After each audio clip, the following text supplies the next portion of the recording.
Welcome to the 372nd episode of the So Video Games podcast, where we talk about any game at all, including new stuff, old stuff, and anything in between. If we are playing it, we'll be talking about it. Today, we are recording on January 21st, 2024.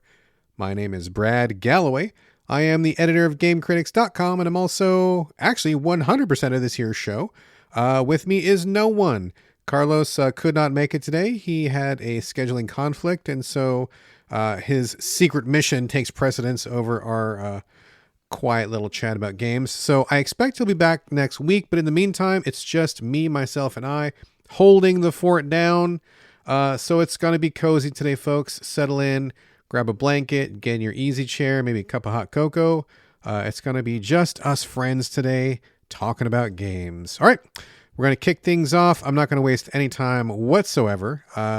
This is the housekeeping section. Usually I talk about how Carlos and I share a virtual living space divided down the middle with a strip of duct tape.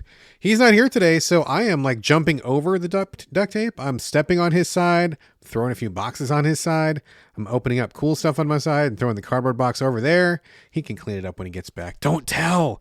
Don't tell. It's going to be our little secret. All right, this is this.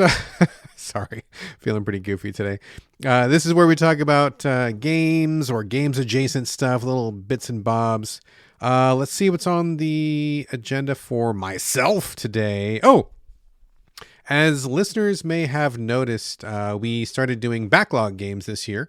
And last week I talked about Frostpunk, which is the top-down kind of like city management survival sim where you have a generator in an Arctic wasteland and you have to manage the generator and its function and all the people who are keeping the generator running. There's all sorts of complaints and problems and, it's a fantastic, fantastic game. I know that kind of sounds maybe like a drag and dreary, but it's one of my favorite games.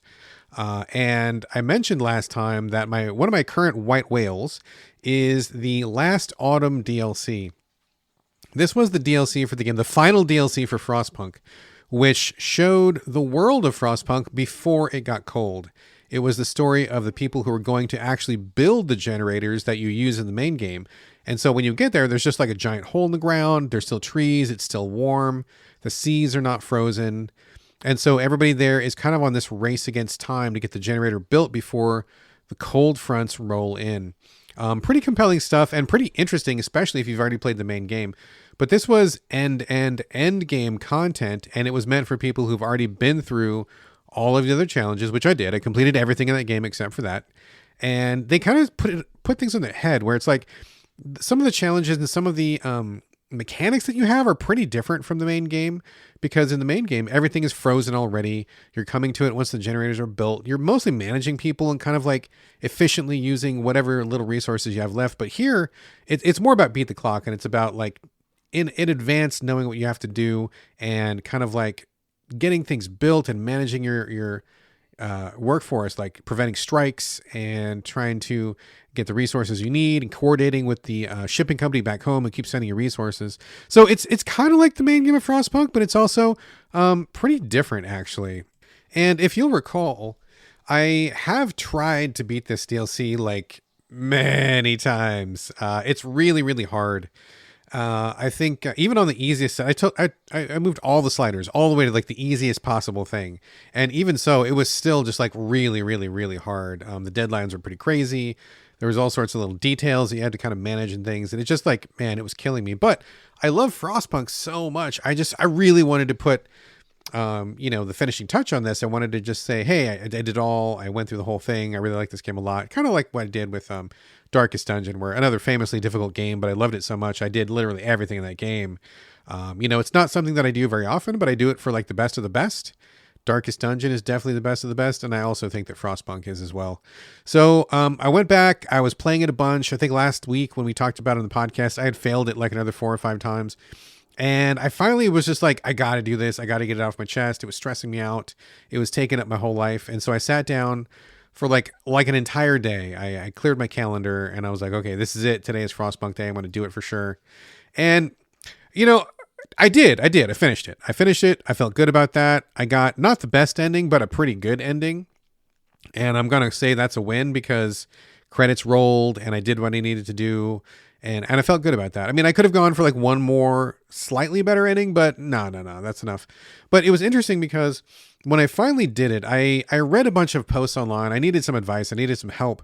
And I think part of my problem with The Last Autumn was I was trying to play it blind. And so what I mean by that is I would start the scenario and, you know, the developers give you instructions. They're like, oh, now you must build the wooden frame. Now you must get the coal pile. Now you must do like whatever. They tell you step by step.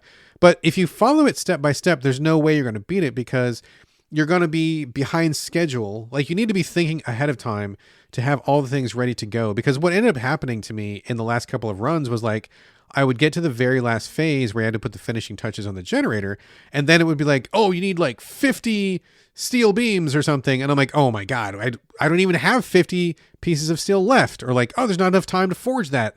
And I kept getting screwed, right? And so part of it was I had to kind of adjust my thinking. I was trying to just like play it quote unquote naturally. But I'm like, okay, so let's role play this a little bit. If I was the administrator of this construction site, which you are, I would know before I got here what my job was. Like you don't just like if somebody's building a skyscraper, you don't pick some guy and go, okay, start building and then I'll let you know how it goes. We'll give you the plans later. And who knows how much concrete we need, but we'll just figure it out. Like, no, you figure all that stuff out ahead of time. You figure out how many workers you need. You figure out how many materials you need and all this stuff. Now, not all of that is possible in Frostpunk. I mean, I'm sure there are people out there who have exact spreadsheets who tell you exactly how much you need of everything. But for me, I was like, the edge that I needed was to convince myself it was okay to look ahead, to know how much I needed of which resource ahead of time. And I don't think it's cheating because if I was really going to go build this generator, I would be like, okay, well, how much steel do we need in total? How many pieces of XYZ do we need in total? Like you would need to know that. Like you build a house, you build a car, you build a shelf, anything, you got to think ahead. You can't just like start building and then see what happens. That never works. And so that's kind of how I was playing it. I was trying not to cheat and spoil myself, but I kept getting stuck on things where by the time I got to the next challenge, there was no way I could finish it because I was already, there just wasn't enough time. I wasn't thinking ahead enough. And so once I'd convinced myself it wasn't cheating, I looked ahead and I was like, okay, so if I was to build this generator, how much steel would I need? And I looked that up and I'm like, how many of these pieces would I need? And I looked that up and I'm like, okay. And knowing that, I went back into the game and I kind of like reprioritized what I was doing.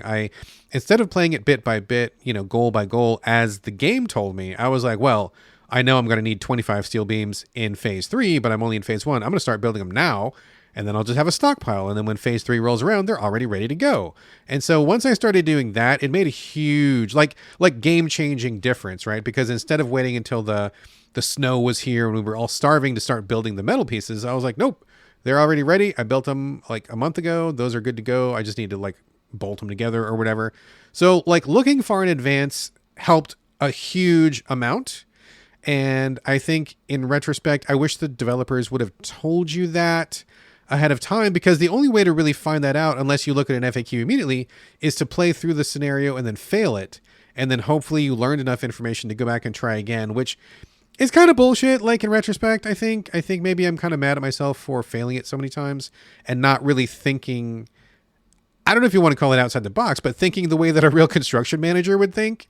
So that was a big breakthrough for me. Also, I will say, part of it was my own fuck up because there are these structures in the game where they're like docks, where the people back home, while the world is still warm, will send you goods. You can request whatever goods you want, and that was fine. But what I didn't realize was you could build the docks, but then each dock could have like 3 loading bays. And I didn't realize this is kind of in the woods, but basically, long story short, I was only operating at 30% efficiency because I didn't realize you could have the extra loading bays. And so every time I played, I was not bringing in as many resources as I could. And that was my own fault. I didn't realize you could build more than one, and I guess I didn't test it. And so it wasn't until I came across somebody mentioning it that they had 3 pieces to the dock. I'm like, what? 3? Wait a minute. And I went back, and sure enough, once I took a closer look, there was 3 pieces there. So I was like, shit. I've been leaving 66% of my available resources on the table, not even using those. And that could have been a huge help. And of course it was a huge help. So once I figured out I could open up the spigot on the resource flow And then once I realized I should be thinking ahead like a real construction manager, I got it done the very next time. So I was really happy about that. It's a huge load off of my spirit because it was really bumming me out that I couldn't beat it, even on the easiest level. And I love that game so much. It mattered to me. I don't think I would have been able to walk away from that. I had it on my list of I will one day come back and finish this because it really does mean something to me. So I'm glad I did it. Rolled credits. I've now done everything in Frostpunk, which I'm happy about, and that is just a fantastic game. If you have not played Frostpunk, I think it's on Game Pass. At least it was. I'm not sure if it's still there, but it was on Game Pass at one point. And even if it isn't, it's such a fantastic game. It is like the steampunk kind of survival city management narrative game that's built for people who don't usually play these games. And I am not usually that kind of person, but this is really polished, really well designed, great console interface, really compelling game. It's not just about numbers and spreadsheets. It's about people. It's about society. It's about survival. It's about everything. So Frostpunk is fucking killer. And I say check it out. And to me, I say congratulations me. Thank you very much for finally putting Frostpunk to bed. So there's that. I was going to bring this up with Carlos. Unfortunately, he's not here this week, so it's not going to be the greatest discussion. But I did see one story over the past week. One of the Ubisoft executives, I didn't write his name down, I'm sorry. But this was reported on in thegamer.com. The writer was Joshua Robertson. He wrote an article that said, Ubisoft executive says gamers need to get comfortable with not owning your games. So basically, Ubisoft has their own online subscription service. I have not subscribed to it myself, but I know they give you basically access to everything Ubisoft does for, a monthly subscription fee. And that's kind of just like in line with like basically everything else these days. Back in the day, you would buy a VHS tape or a cassette tape or a record or a CD or a laser disc if you were really fancy or something like that. Or, with games, CDs or DVDs or something. And that's just not really the case anymore for various reasons. But I think one of the biggest reasons is for exactly this, the control of it by the publisher, because you don't really own anything anymore. We just kind of like long-term rent, and people can list and delist as they wish. And we don't have any control over that. Things can come, things can go. And, I guess we're just kind of at the mercy of these electronic publishers because they have all the cards and we don't. All we can do is either subscribe or not subscribe. And, games have been getting there. I mean, the Ubisoft thing, I'm pretty sure EA does something like that. We have, PlayStation Plus or whatever it's called, PS Now or whatever it's called. We also have Xbox Game Pass, but you can still buy stuff. And I think the switch from physical media to online media was step one. Now, everybody downloads things. I mean, I used to be Mr. Physical all the time for many years, most of my life. I still have a huge game collection of older games, but I haven't bought a physical game in quite some time. Number one, just because I don't have the room anymore. And number two, I think just because it's so easy, because sometimes you just want to play something and you can basically get it on demand if it's available. And sometimes the sales are getting better. I noticed for a while that physical media was often and regularly cheaper than downloadable stuff. But that's not really the case anymore. I see plenty of sales, no matter if you're a Switch person, Xbox person, PlayStation person, especially PC person, whatever. Like, you can get sales on anything basically anytime. And especially if you like wish list and keep an eye on things, you can always swoop in and get a good deal. So, physical is kind of going away. But this idea, I think, is just even one step further of it's not even just a download, but it's like you don't even quote unquote own the download, which I realize we don't really own anyway, because that has its own problems as well. But now it's just going to be like, everything being a subscription service, which if you look at TV and movies and stuff like that, that's pretty close to where we're at right now. I mean, you can still buy things, but a lot of these things are just like, you subscribe to Hulu, you get some content for free. You subscribe to Amazon, you get some stuff for free, and it comes and goes.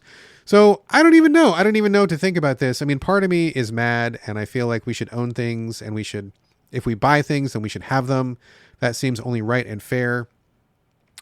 And there's been many, many, many instances of electronic media going away, getting delisted, deactivated, even though you've quote unquote bought it. So I think that's bullshit. I think that we need some more consumer rights in that aspect. On the other hand, I don't know. I mean, I just don't have room to buy and own stuff anymore. My house is getting pretty cluttered between all of my action figures and the games I have from many years ago. I don't know how much stuff I can store in here anymore. So I don't really want a whole bunch of extra stuff. I guess that's who I've become these days. And I do see the value in it, right? You download something, you play it on one console, you can jump to the other console, or stream it somehow or whatever. Like, I get it. I think there's merits on both sides. And I guess after being physical only for so long, I guess my stance on it now is, I guess I'm not opposed to just moving away from physical media, but I do feel like we need better archival practices. We need to have more historical archival references or archives. We need to have the ability to go back to older things. Like, if we move to online and electronic, and it's still accessible in the way that like a public library is accessible in some ways, or like if you do buy something, like, you need to own it. Like, you need to make sure that it doesn't go away. It doesn't get taken away from you at the whim of whatever company because they merged or they downsized or something. I mean, I think that's basically okay right now considering where we're at, but I am opposed to the total control being taken away from the consumer. And I think more than anything, I think it kind of, as a historical person who's interested in looking at older works, looking at where things came from, looking at the beginnings of things, it's sometimes really hard to do that research. You can always go back to read a book. Like, if you're reading about a certain genre in literature, you can always go back and find a book. Or even if you want to watch movies, I know it's not perfect with movies, but if you want to watch, say, filmmakers in the 20s, what were the trends and how does that inform things today? You can often go back and find a lot of movies from the 20s, like whether they're online or maybe on some hard copy somewhere. You can find those and look at them. But when it comes to stuff like games, it's so hard to find old stuff that is really necessary. We kind of just like throw things out the window as soon as it's not profitable. No one maintains anything. We have changing standards where a game from 20 years ago might not even be compatible with any of the stuff that we run today. So I feel like in terms of games as an art form and as historical artifacts and as snapshots of their time, we need to preserve these more. And I think I would be more comfortable with the online sphere if I knew that someone somewhere was taking care of these things or saving these things so that we're not in this constant state of amnesia where we don't remember what we made 5 years ago and so we make it again. And I feel like we're just trapped in this kind of like constant brain drain. It's in games development where, somebody comes up with a game and they're like, oh, this is a brand new concept. And I'm like, well, as an old person myself, I'm like, no, we've actually seen this concept 2 and 3 times before, but it's from past generations. So I can understand how you might not have seen this before, because how would you even access it, right? It's up to old crusty dudes like me to say, no, this is something that we've done before. You're just repeating someone else's footsteps. It's kind of the same thing, honestly, with games journalism and games writing. Not exactly for the same reason, of course. I mean, no one's downloaded and archived, but it's kind of like the thing where no one can make a living in games journalism. So like, people get into it for 5 years, they do some stuff, and then they bounce, they go into PR or whatever. And then the new crop of people come in, they don't know what's come before. There's not really an easy place to find it. So they kind of recreate the wheel over and over and over. We've been in that cycle for a long time, like as long as I've been in this industry, for more than 20 years. And it's kind of the same thing with game development, where I feel like people lose track of the older stuff. They don't know what's come before, and we're kind of stuck in that same cycle of recreating the wheel over and over and over again. So I don't know what it is about the games sphere, creation, development, archiving, writing. It seems like anything to do with games is kind of trapped in this permanent amnesia loop where we have a 5-year memory and everything past that kind of just like fades into like non-existence, which I think is really a shame and a tragedy, and also a real disservice to something that I see as a true artistic medium. Games are games, but they're also art, but they're also commentary. They're also curios and artifacts from the people who made them and the time that those people are from. So I don't know. It's a big topic. We could probably do a whole show on it. There's a lot of thoughts. I'd love to hear your thoughts. What do you think? Do you think you're comfortable with not owning your games at all? Do you think there's a middle ground? Do you think you're going to go back hardcore to physical only? I mean, if you're listening to this and you've got some thoughts, I would love to hear about them. So send them on in to us here at Game Critics, and we will read some responses if anybody has any. So, all right, that was housekeeping. Nothing else for me this week. Before we get to the main portion of the show, just a quick reminder that if you like the show, you like what we do here, you can support the podcast by going to patreon.com/the So Video Games Podcast. Every little bit helps with the cost of hosting, upgrading equipment, and any games for the show if we're not able to get codes. And anyone who chips in at the $5 level will be invited to join us in our members-only Discord. We got a cool group of folks, very handsome, very sexy, very funny, and we talk about food and games and the podcast and movies and all sorts of stuff. And it's just like a text chat. There's no voice. There's no live, aspect to it. It's just really super chill, just really nice to meet up with people. If you listen to the show, probably a pretty good chance you're going to like the other people who listen to the show. You know what I'm saying? So regardless, whether you contribute or not, we will never paywall any content. We will never paywall any episodes. You're going to get the same great show every week, free of charge, now and forever, because we love you. But if you do want to help us out, that would be greatly appreciated. So, with that said, on with the show. And if you couldn't tell, I took a quick pause for a sip of water there, but you probably didn't even notice until I brought it to your attention. But we're back anyway. 3 games on deck this week. Boy, it has been a really busy week. I was trying to kind of sort of maybe bring a couple more, but life hit me hard this week. So I got 3 games, and I think I'm proud that I even got 3. So let's crack into these, and we'll talk about them one by one. We're going to start with a game called Bahnsen Knights, Bahnsen, Knights, Knights. This is from LCB Game Studio, the maker of a series which is called Pixel Pulps. Full disclosure, I love this game, and I love these developers, and I love Pixel Pulps, and I love basically everything they're doing. So you're going to get a very biased take from me right now, because I think these guys and girls, or non-binary people, or whatever, are pretty brilliant, and I love their work. Played everything they've done, and I would love to play more. What is Bahnsen Knights? It is the 3rd in the Pixel Pulps series. First game was Mothmen, 1966. Second game was Varney Lake. This is the 3rd one, Bahnsen Knights. These folks at LCB are kind of making this persistent game framework, this kind of like world, this X-Files, kind of cryptid, weird, cosmic horror sort of world. And each of their games has some connection to the other ones, but you don't need to have played any of them to really figure out what's going on. They're each kind of like self-contained, but if you have played them all, you'll definitely appreciate the connections a little bit more than you would otherwise. So let's talk about Bahnsen Knights really quickly. You play an undercover agent. His code name, or his fake name, is Boulder, and he is infiltrating a group called the Bahnsen Knights. They are a bunch of like weird kind of like road warrior / religious cult wannabes who believe that tornadoes are like the work of the devil. And so they are kind of trying to like exorcise, as in, banish demons, not do leg day. They're trying to exorcise various patches of roads in the place where they live, some undetermined state or something like that. But they're also like whack jobs and psychos and criminals. And so Boulder has been infiltrating them because his partner disappeared. He suspects his partner was killed by this group, and so he wants to find out what happened to his partner. So he's gone deep undercover, has joined the group, and they drive around this countryside, doing various misdeeds, committing various crimes, while also trying to, like, quote unquote, protect the roads from the tornadoes, because they believe hell is above and not below. It's a pretty interesting setup. A lot of like cult overtones, a lot of like burned out Rust Belt overtones. It's pretty interesting stuff and pretty different from the last couple of games they've done.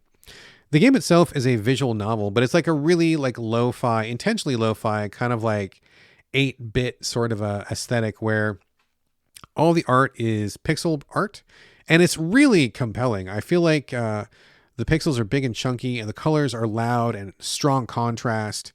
Sometimes you might see a sunset, but it's all in like magenta and orange with some black, something in the foreground to give it contrast. Or maybe there's an extreme close-up of someone's face, and like the pixel work is showing like, blood on their lip, or, a sneer on their face or something like that.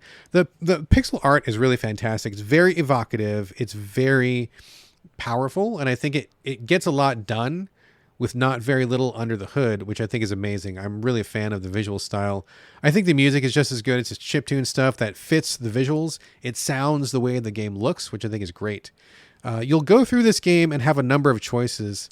Pixel Pulps is always interesting to me because you'll play through the game once and you'll be like, where were my choices? I didn't have any choices. This is what happened. There was nothing else that could have happened. But that's actually never true. When you go back and finish the game, And this is a pretty short play. I want to say 2-3 hours, maybe something like that, give or take. I kind of paused a couple times in the middle, so I'm not exactly sure, but it's definitely like a single sitting game that you could easily do. So, and that's a good thing. That's not a criticism in any way. I really appreciate that.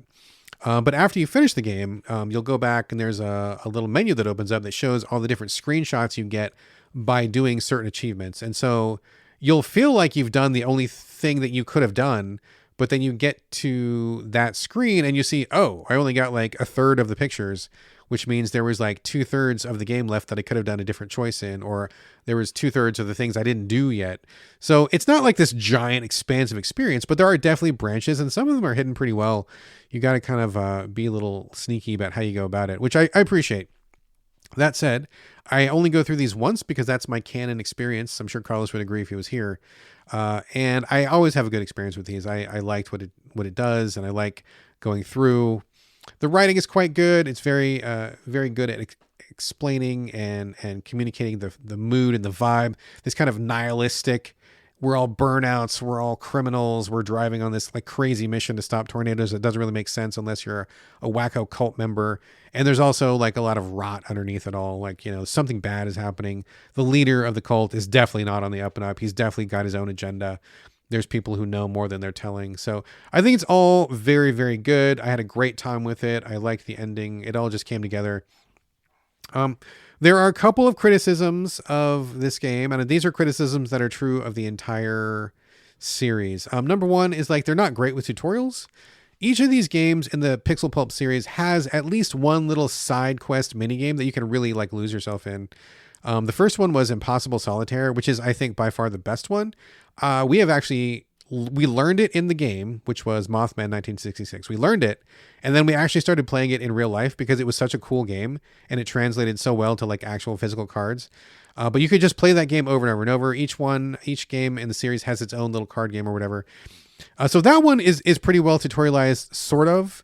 I didn't quite understand it this time around, but then again, I didn't want to spend too much time on it. But when they get to some of the mini games, for example, like the lock picking mini game, or there's a driving mini game, or there's a combat mini game, they're not super well tutorialized. And I get it because they're pretty short experiences and you don't spend a whole lot of time on them. And some of them are even like one and done. But you sit there and it's like, I don't even understand what's happening. What's working here? I got stuck on the lockpicking minigame for quite a while, and I kind of only figured it out by accident. I was actually going to tweet the developers and be like, what's going on? I don't understand this one. So a little bit of tutorialization would be great there. The only other like really big complaint I have is that for whatever reason, LCB refuses to use the D-pad in a way that makes sense. So for example, there's a darts throwing minigame in Bahnsen Knights, which I was like, it made me so mad because I was trying to get like a bullseye and it was really tough and I wanted to keep trying and trying. But instead of just using the D-pad and one button to like kind of keep trying, it was like select menu. And they always do like menu options for all of the mini games, right? And so it ends up feeling really clunky and kind of frustrating, especially when you're playing some of the card games when you wish you could just use the your joystick or your thumbstick to select something, but they don't do it like that. For example, when you're choosing a card, you'll say move left, move right, or move down or something, and that moves the cursor when you just want to move the cursor, right? Or it's like, when I was doing the darts game, I wanted just to use the stick, but it's like, do you want to throw a dart? Yes. Pick up dart? Yes. Throw the dart? Yes. Like it's like 3 menu choices rather than simply just throwing the dart in a more natural, intuitive way. They've done that since the beginning, and I don't know why they do it. I'm sure there's a reason for it, but it bugs me, and I've never liked it, and I want them to like stop doing that and just use the sticks and do something that feels a little bit more intuitive. I don't think it would be really breaking form with their chosen kind of 8-bit aesthetic. I mean, I think it would be fine if they did that. So maybe it's a choice because of style, maybe it's a choice because of platform, but bugs me. But that said, I do not think that's a reason to not play this game. I think this game is great. And I do really strongly recommend the entire trilogy. Mothman 1966 introduces one of the characters that goes through all of the games. His name is Lou. He is a journalist and he's tracking down the supernatural. So you'll see Lou in all 3 games. And if you don't know who he is, when he shows up in Bahnsen Knights, you're like, who's this guy? And it's not like it doesn't ruin the whole game. It doesn't derail the experience, but you get more out of it if you know who Lou is beforehand. So Mothman 1966, obviously about Mothman. That's a really cool one. I like that one a lot. Varney Lake was also a great one. That's kind of like about a group of kids who discover a vampire, and you can either be friends with him or not. And that was a pretty compelling one as well. And this one now, Bahnsen Knights, the third one, people driving to stop tornadoes. No one can possibly accuse LCB of not having imagination. And I think this gives a great kind of like mini world to get into. You can play all three like in a weekend and just enjoy the mysterious X-Files, investigation, supernatural, what lurks in the shadows kind of vibe. So I love this one. I love Bahnsen Knights. I love Varney Lake. I love Mothman 1966. I love Pixel Pulps. I love LCB Game Studio. I think they're great. Full disclosure, they're great. No, not holding back on this one. I think it's very good stuff. Take a good look at screenshots. And if you like the way a screenshot looks, pretty certain you're going to like the way the game plays. It's a pretty rough rule of thumb, but just take a look. Look at like 2 or 3 screenshots. And if you're like, that looks cool, it is. And you're going to like it.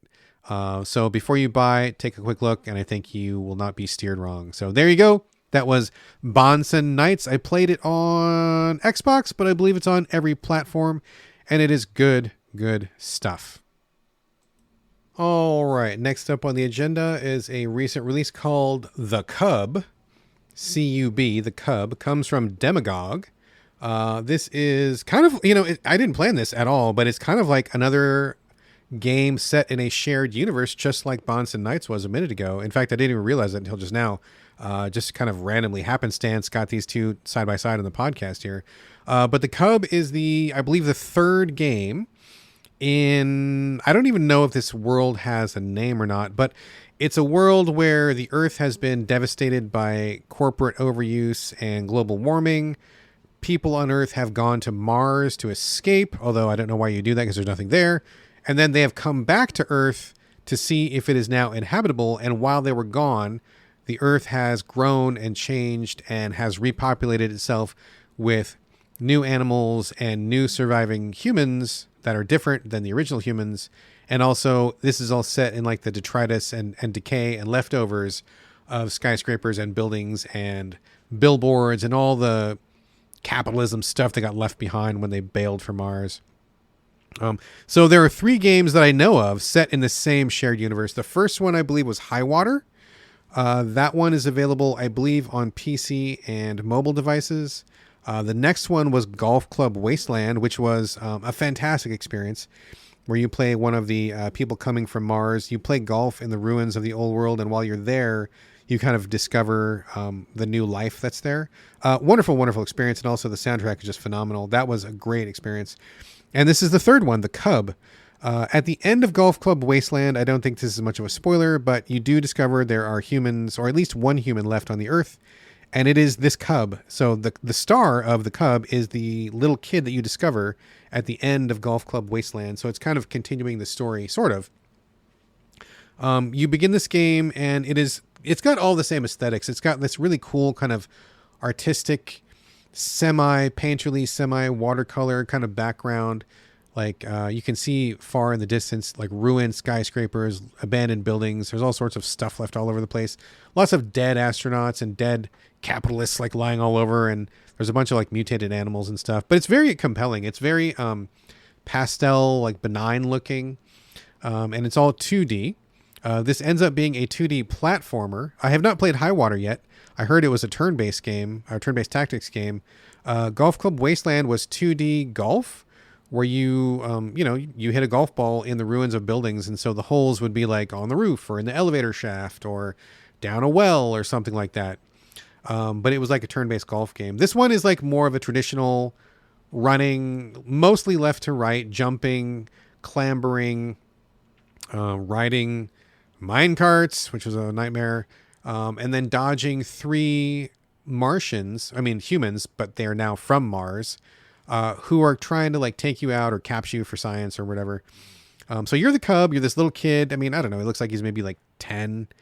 And he finds a helmet from one of the dead astronauts and he puts it on. And through this helmet, the player is treated to a lot of audio that is constantly playing. This audio is honestly the highlight of the entire experience. And it was also in Golf Club Wasteland, where you're hearing a station, I think it's called like Mars Nostalgia or something like that, where somebody who sounds like they're doing a John from Gaming in the Wild impression, and I mean that in the best possible sense, is kind of reading in a very chill, mellow voice, talking about, oh, we miss those Earth days, and oh, remember the smell of fresh air and pine needles and what it was like to not live under a dome. Like, he kind of talks about that stuff the whole time. And in between those little reminiscences, they play some pretty phenomenal music choices. The music and the whole the soundtrack here, all the songs, all the clips they play, all the fake testimonials and everything. It's really like a 10 out of 10. Like, it's just fantastic audio. It really, really makes the experience. And it's the most compelling part of the entire experience for me. It was in Golf Club Wasteland. It is here again. But as you're listening to this audio playing in the background, you're also platforming. And at first you're just kind of going through the environment, learning to run and jump and climb on things, grab ledges and, slide and whatnot. But then soon enough, you see the Martians who are there, and they start chasing you, and you kind of go through these other levels.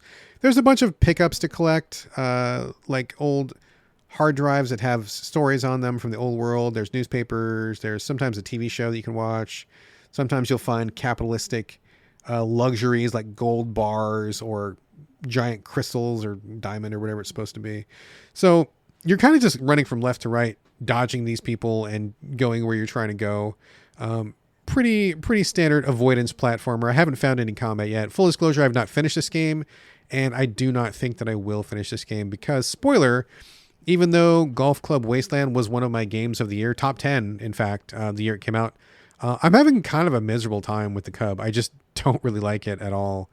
The aesthetics are great. The animation's great. The audio is great. But in terms of the platforming, it just does not feel good to play like at all. So, for example, it has a lot of rough edges that didn't really bother me in Golf Club Wasteland because that was like turn-based and it was golf. And even though the physics got kind of wonky, I mean, you could like fly around in a jetpack and you weren't really worried about like jumping. There was nothing really like super timing based in that game. So it kind of gave them an out when it came to the actual production of the physics and the mechanics of the game. But that's not the case here. They're doing a kind of precision platformer, and I just don't think they have the skill in order to deliver the experience that it needs to be. For example, like you're jumping, for example, there's these trees and you have to jump, and they're trees in the environment that you use as kind of like little grapple points or something. And you look at the tree and it's a branch. It starts in the background and it extends into the foreground. And it's sometimes hard to tell where you're supposed to grab the tree. And the grab box is so small on it that if you misjudge it, you're going to just fall to your death. Related, there are a million really cheap one-hit deaths, whether you're falling, whether you touch electricity, whether you touch spikes, whether a monster gets you. There's all sorts of like really quick one-hit deaths. And I feel like, honestly, a lot of them are unavoidable until you die in them once, or at least once, and then you know where they are. And then it kind of becomes a game about remembering where the hazards are and just kind of like executing on avoiding them rather than just naturally making your way through a level organically. It feels kind of like try and die, repeat, which I'm not a huge fan of. And some of the checkpoints here, even though they're not like really far back, sometimes they're just like a little further back than I would prefer. It doesn't have a very snappy instant replay kind of a feel. It feels like you're kind of doing a few things over and over and over, which starts to build in your frustration after a while. It kind of feels like I just want to get past this part and get to where I'm going. So for example, you can't tell where to grab the branches, which I think is a big problem. That needs to be really absolutely clear, especially if you're going to be dying so quickly.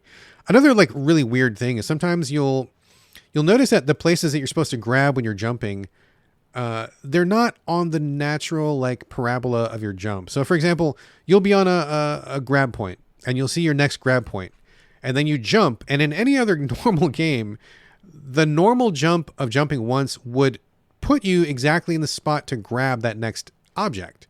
It's just, that's the natural way to put that together so it feels comfortable and natural for the player, but not so in this game. Sometimes they are too close and you'll overshoot it. Sometimes it's too far, and so you have to do the double jump. But if you do the double jump, then it's very easy to overshoot it because you've jumped twice and you just need it a little bit more.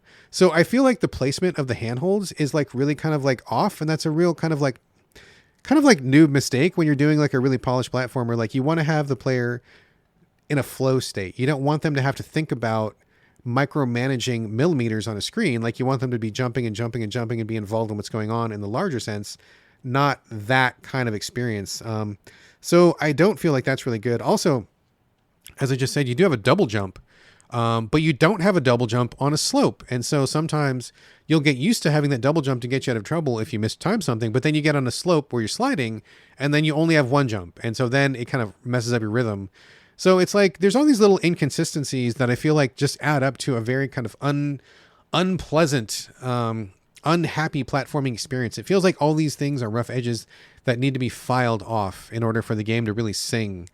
Along with that, sometimes there's something in the background and I don't know, is it background or is it foreground? It's sometimes hard to tell what's something you can grab onto or jump onto and what's something that you're going to just walk on by because it's not really there. That should be really called out in a very clear way if you're doing a precision platformer. It didn't matter if you were doing golf because there was no stakes. Like you weren't going to get killed. The worst that was going to happen was you're going to lose a ball. Like no big deal. But if you're going to fall to your death and like restart and get irritated because you keep dying, like you got to know what's what when you're doing this. And so I feel like the obfuscation of what's foreground and what's background is not a great call. Some of the jumps too, I feel like are semi-blind. This is especially bad when you're doing like a slope where you're sliding down a slope. You don't have your double jump to save you in case you make a mistake. And sometimes these obstacles just come really quickly and you just don't know that they're there until they're there.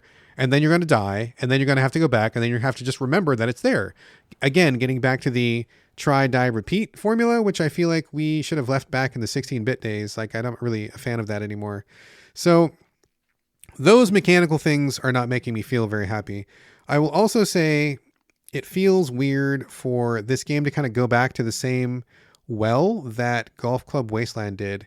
I don't know what it's like in high water. I actually downloaded that. I'll be trying it later today. I'm not ready to talk about it now. But in Golf Club Wasteland, like the beauty of that game for me anyway was just learning what the world was. You land on Earth as a Martian. You don't know who you are really. You don't know what's going on. You just you're playing golf. And as the golf game progresses, you learn about what happened, like capitalism ravaging the Earth and people making greedy mistakes and people evacuating towards Mars. And then eventually you find the kid and you realize what's going on. It was a great story. And learning about Earth along the way with that narrator who, again, reminds me of John from Game of the Wild. That was just a really singular experience. It all came together really well, paced well. The mechanics were fit for what the story was trying to do, and it was great. But here, I feel like we're doing the same thing again. I feel like we're listening to the same announcer again. We're having the same sort of reminiscences again. We're listening to the same cool admittedly, bloody cool music. It's really good, but I feel like it's kind of a repeat of what we did last time. And you're finding little artifacts. And I can understand why the Martian would be interested in some of these artifacts because this is the world he's from and him seeing what happened while he was gone makes sense. But this kid, who's to say he even knows how to read? Why would he care about reading newspaper clippings? Why would he collect these hard drives, which to somebody who was raised by wolves in the woods, which this game says, you wouldn't give a shit about those things. You would be looking for food or you'd be looking for clothes or something or whatever, tools maybe.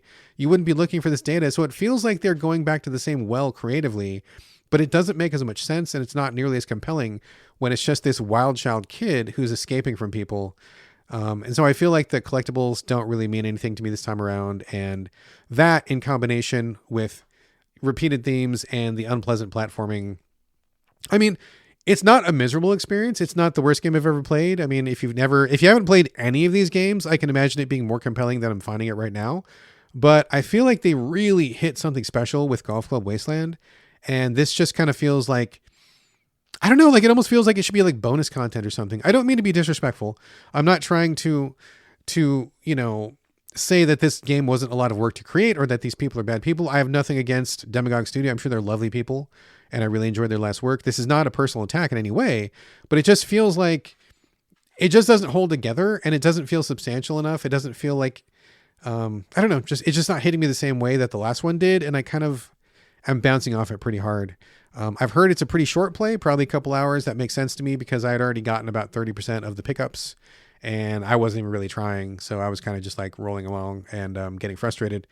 So it's probably just a couple of hours and it's there. It's fine. If you want more of this world, I guess go for it. But for me, I feel like all that needed to be said was said in Golf Club Wasteland. And I don't know that the Cub is going to tell me anything different. And to be perfectly frank, it feels so poor to play in terms of platforming that it's too irritating and I can't be bothered. So I'm going to bounce on it, I think. But I will go and check out High Water tonight, which I believe was the very first in the series, to see what that's about, how they're going to tackle the turn-based tactics genre. And it's on a phone, so it must be, a pretty compact experience, which is good for me. So we'll see what happens. But for me, I'm going to say the Cub is a miss. I do not care for this one. And I am not going to be rolling credits on that. All right, final game of the show. This is a backlog game for me, although I will be honest in saying this is not like an old backlog game for me. This is just on the backlog from 2023, from a couple months ago. So I don't feel like I'm cheating because this is still a backlog game, but yeah, just full disclosure, it's not something from like the Genesis or whatever. It's just a recent one that I didn't have time to get to last year. It is called Cobalt Core, coming to us from Rocket Rat Games. Playing it on the Switch. It released on the Switch and PC, I want to say last year in November, so just a couple months ago. I play all the roguelikes that there are. This is a roguelike. I meant to get to it, and I heard a lot of people talking about it. I had more than a few people send me like a DM or like a mention and say, hey, Brad, we know that you play roguelikes. This is a pretty good one. This might be like the new hot one.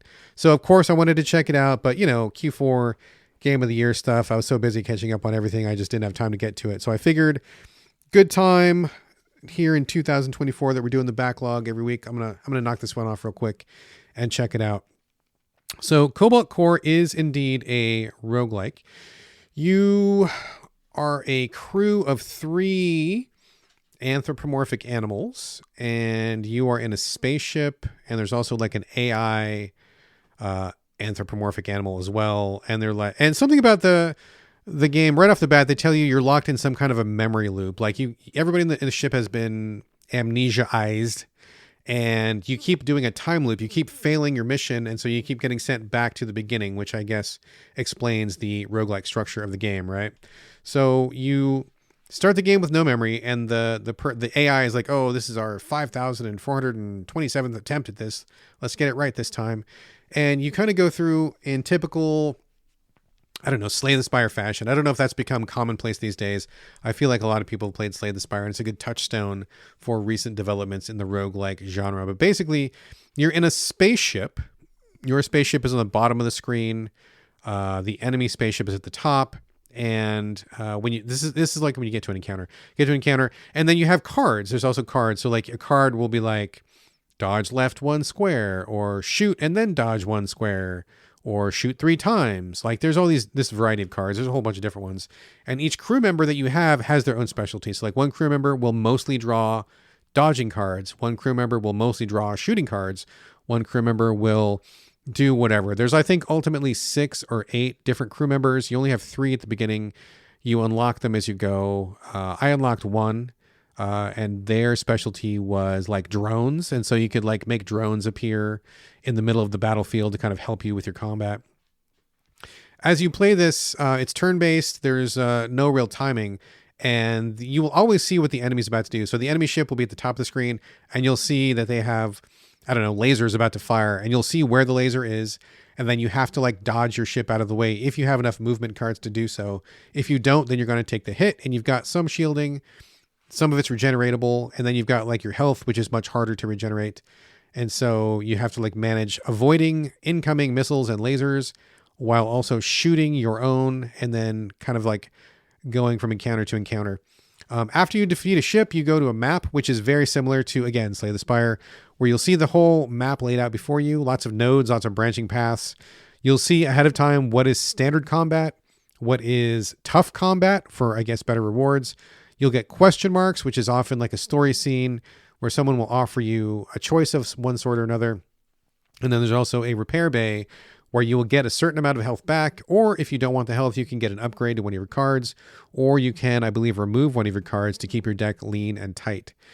So it's basically following the Slay the Spire format, not deviating from it too much, but keeping it pretty pared down and simple. And I think it's pretty approachable. Once you play 1 or 2 of the rounds of combat, you get the idea pretty quickly about how to move your ship, how the turns work, and what you're doing. Something that I didn't pick up on right away was like your ship can be configured in different ways, where you have like a number of like parts to your ship. There's a cockpit, there's a launcher, there's a gun, and then a couple of like, fuselage pieces. I didn't realize until like my second or third play that you can rearrange these. And so sometimes the gun will be in a different spot. So when you start the game, the gun is in the middle of your ship. So whenever you're taking a shot, you need to like center your ship. But then I met somebody who scrambled my ship, and then the gun was all the way on the right side, which meant the entire left side of my ship was just kind of like a big target. And the gun was all the way on the right, which in some ways was good, in some ways was bad. So I guess you can work on ship configuration at some point. You can't do it yourself, but I think you can scramble it. And I think there are other ships that you unlock through play. There's also a lot of artifacts. Again, very similar to Slay the Spire, where it'll give you like a bonus or some kind of ability. Like maybe one artifact will give you 2 points of extra shield at the beginning of every combat, or maybe every time you destroy an enemy, you regain 2 life or something like that. So obviously, those have a big impact on how well you do. One of the ones I got right off the bat was called like Hunter Wings, I think it was called, where if you finished one turn without expending all of your resources, 2 parts of your ship turned invisible, and then if anybody shot you on those parts, it did no damage. So if you thought ahead of time to be conservative with your resources and position your ship in just such a way, you could just completely dodge a bunch of incoming fire if you had everything lined up properly. So there's lots of artifacts, lots of cards, as you might imagine. You got to do some deck management.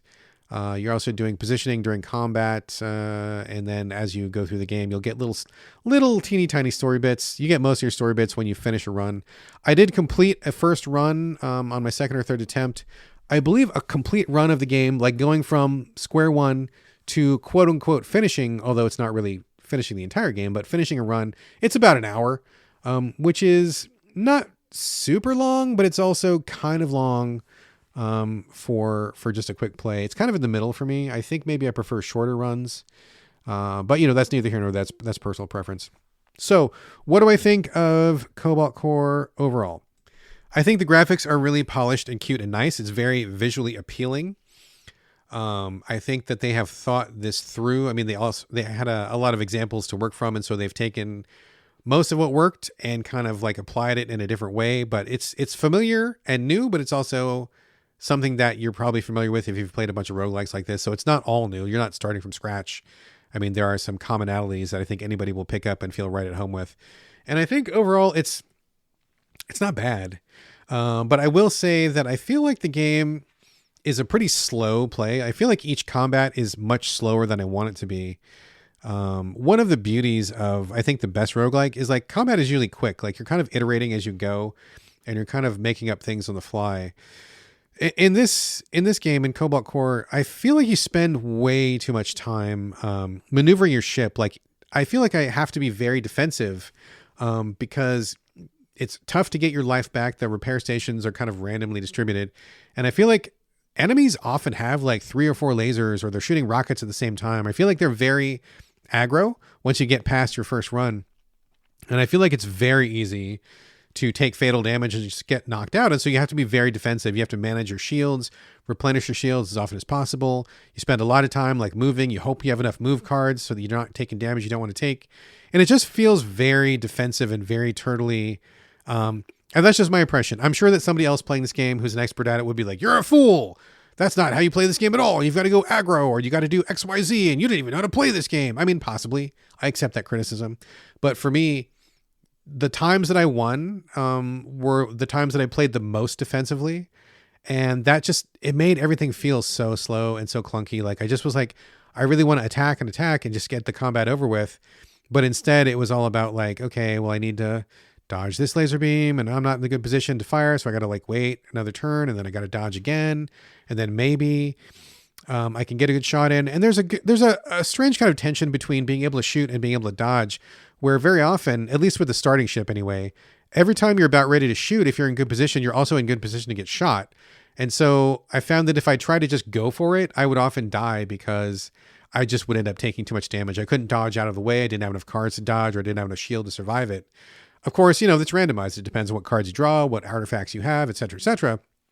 But I found pretty consistently I had to be pretty turtly in order to survive.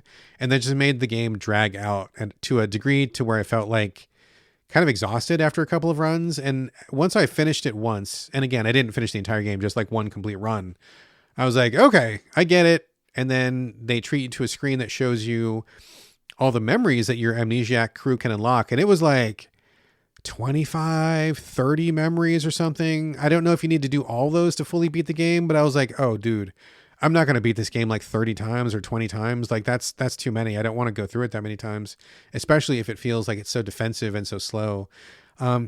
That's one thing that I think Slay the Spire and other really good roguelikes have is like, they're just pretty peppy. They're pretty snappy. There is some strategy, but they keep it moving and you don't spend like a long time on each combat. I mean, it's not like you spend 30 minutes on a battle, but I feel like you do spend a long time on each battle here and you have to be very careful.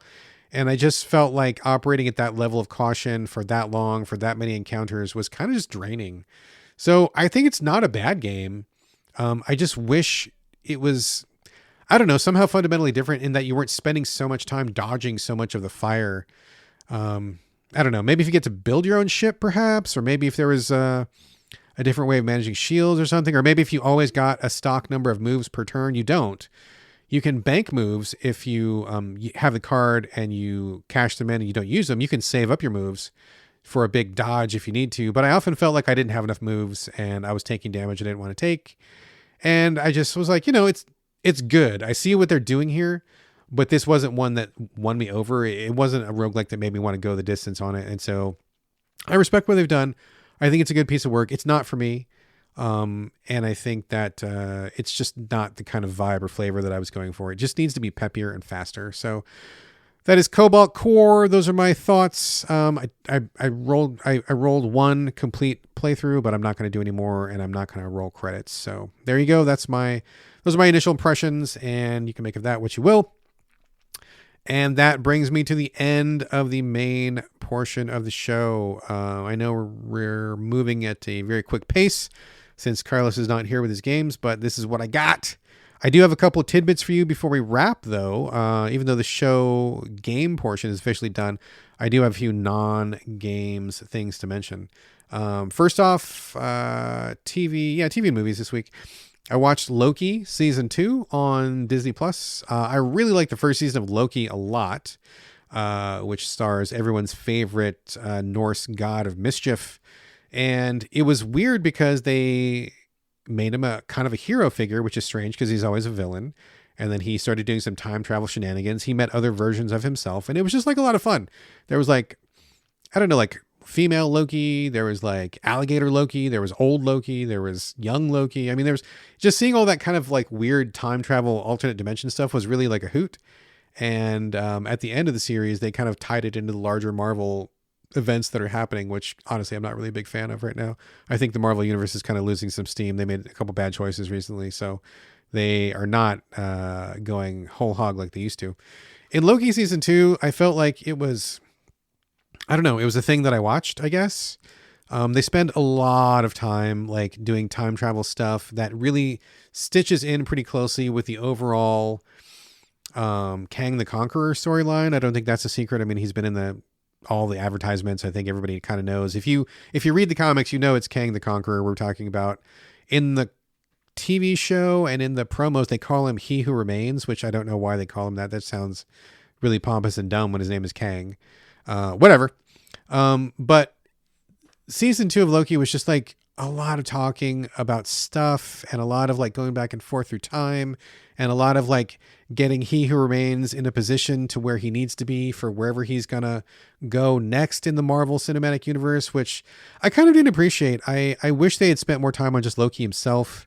It all felt like the entire season 2 was just in service of something larger and not really a program that stood on its own 2 feet. I mean, we watched it. There's a few good moments. I mean, the cast was good overall, and there were some laughs. But in general, it just felt like this was just a stepping stone for Kevin Feige or whoever's at the top of Marvel right now to kind of like get their chess pieces in place for the next big thing, which if I could just digress for a moment, I don't think they should be doing. I mean, the Infinity Gauntlet was huge and it tied all the storylines together and it was just like this giant thing and it came off really well. I thought it was great. I mean, so many incredible moments from those movies, but I think it was foolish to set up for another big set of events again.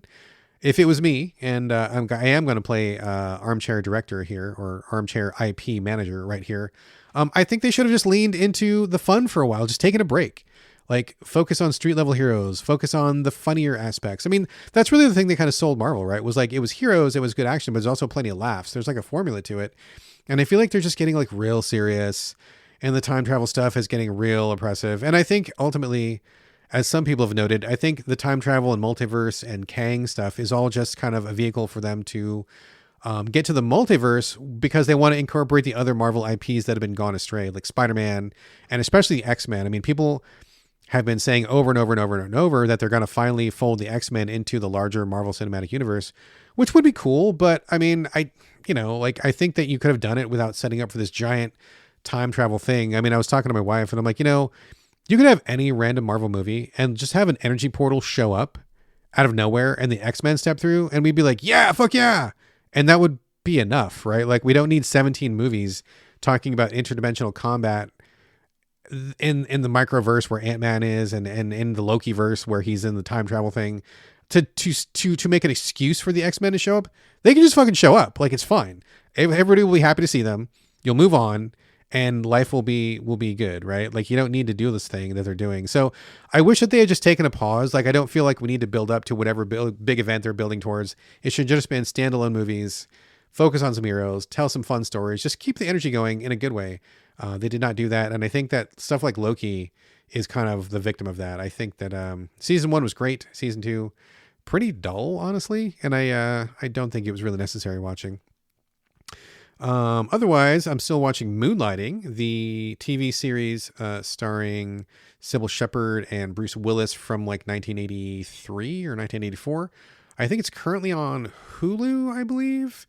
It was unavailable for a long time because there were some rights issues with it, and you couldn't get it anywhere unless you owned the physical DVD. Kind of circling back to the opening of the show. If you had the DVDs, you could watch them anytime. And I have the DVDs, but I didn't watch them because they're in a box somewhere and I didn't want to dig them out. And I had other things to watch as well. But they finally came back. Finally came back. It's on Hulu. You can watch the entire series. And my wife and I have been watching one episode a night.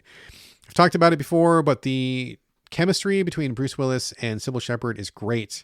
I don't know how much of that is true because I've heard that they didn't really care for each other in real life. But on screen, I mean, they've definitely got some energy and some interaction. It's really funny.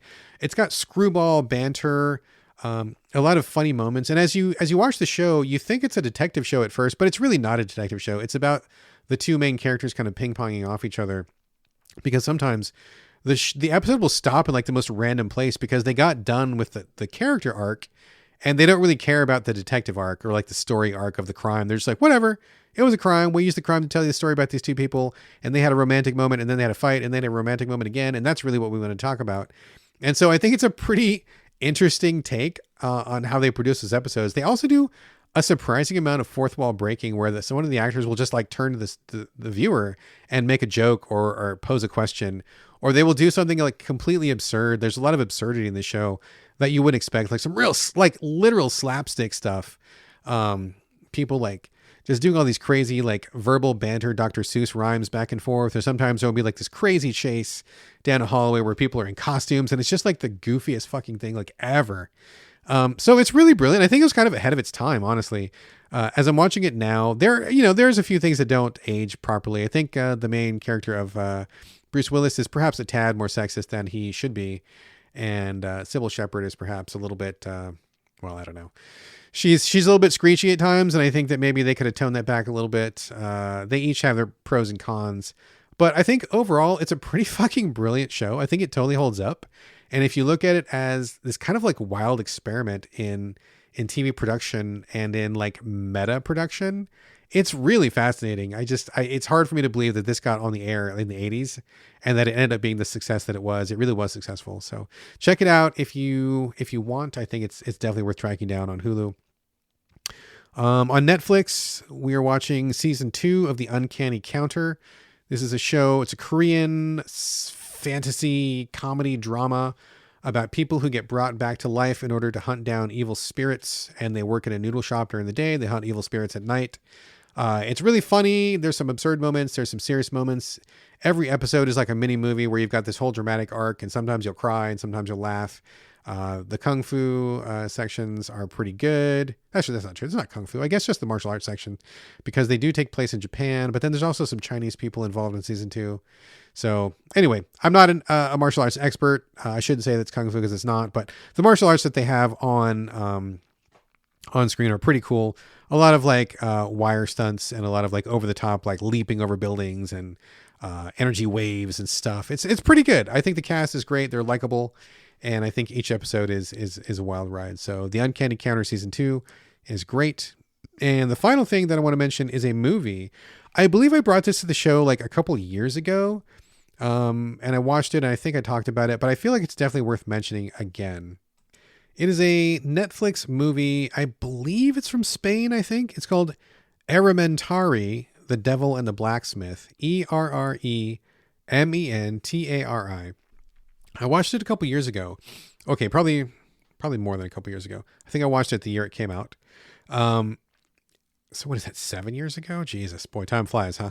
Anyway, I watched it one night when I had like a really bad cold and I was up and I was super stuffy and I couldn't sleep. And so I watched just like random stuff on Netflix and I came across this and I thought it was fucking just fantastic. So I rewatched it again yesterday because I was like, I remember that movie being really good, but was I just high on NyQuil at the time? Was it really, really good? I should watch it again to see if my memory was correct. And it was. This movie's fucking dope. I think it's really, really good. Basically, it's a story about Spain in the late 1800s when they were doing the Spanish Civil War stuff. I am absolutely not a historical expert. I don't know Spanish history, so please forgive me if I am misspeaking this. But basically, it's the 1800s where, two factions were fighting in the mountains, like the Basque area of Spain. And what happens is, I'm kind of questioning how much I should say about this because I don't want to give it away. But basically, there's a guy in the war. He wants to get home to his wife. He's desperate to get home from his wife. He wants to leave the front. He's sick of the fighting, and he gets caught. And this is like the very first like 5 minutes of the movie, so this is not too bad of a spoiler. He gets caught, and instead of dying in the firing squad where he's about to be killed, he makes a deal with the devil, and he says, if you let me get home to my wife, I'll give you my soul. And so, deal. He becomes invincible for a little while, so he can walk through the fighting and get back home. And then we kind of jump forward like 8 years. Basically, what happens is it's the story of this blacksmith. He's got a devil inside of his smithy, and nothing good can come of that, right? So I'm not going to say anything else about it other than he did not fulfill the bargain, and he's got the devil inside his blacksmithery. But things happen. Like, things happen in that town. There's townsfolk. They grow suspicious of him over time. He's trying to live his life. Weird things happen. There's also some touching moments. I'm being very oblique here. I'm trying not to spoil anything because I think this movie is fantastic and I think it's definitely worth watching. But if you like the kind of like fantasy tone of something like Pan's Labyrinth, this definitely reminds me a little bit of like Guillermo del Toro's kind of stuff. It's kind of that same flavor.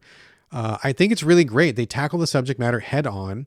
They do a lot of choices that you absolutely would not see in an American movie. The ending completely pays off, and they do stuff in the ending that I never thought they were going to do, and they do. And my family watched it for the first time with me yesterday. I watched it alone the first time, and I watched it with all of them.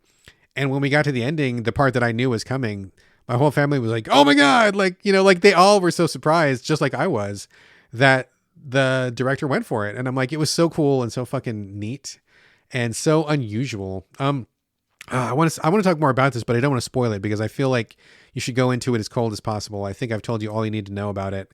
It's just a fantastic film. The visuals are really lush. You really get a sense of the time and place, and the mythology of the film. It's just really good, really, really good. I give it my highest recommendation if you like fantasy movies or fantasy horror, especially if you like foreign films. We put the subtitles on and left it in the native language of Basque Spanish, and it was just so good, really, really good. Definitely recommend it. That is Errementari. You can find it on Netflix. And that's going to do it for me this week, folks. Before I wrap up here, I would love to ask you to leave a review for the show, share us on social media, and most important of all, please recommend us to your friends because absolutely nothing beats word of mouth. Also, like I said before, if you want to support the show and help us out with the cost of production, you can go over to patreon.com/the So Video Games Podcast and chip in. $5 will get you the Discord access. And as always, we want to get your questions and comments hit us up at sovideogamespodcast@gmail.com, or you can hit me on social media. I am on Blue Sky, Instagram, and Twitter. Same handle for all three. It's my name, BradGallaway, all A's, no O's. And this is going to do it. Oh, man. What episode are we on? Is it 372? It's 372, isn't it? Is it 372? Let's find out. Damn it, it is 372. Okay. My bad. I said it was 371 at the top of the show, and now that I'm getting to the end of the script, I'm like, you know what? It's actually show 372. So forgive me my error, folks. You're in the right place. You didn't miss an episode. This is actually correctly episode 372. And now 372 is over. So, geez, can't get that right. Anyway, thank you once again for joining me here on the So Videogames podcast. I look forward to Carlos being back next week. And we'll see you then. Bye-bye.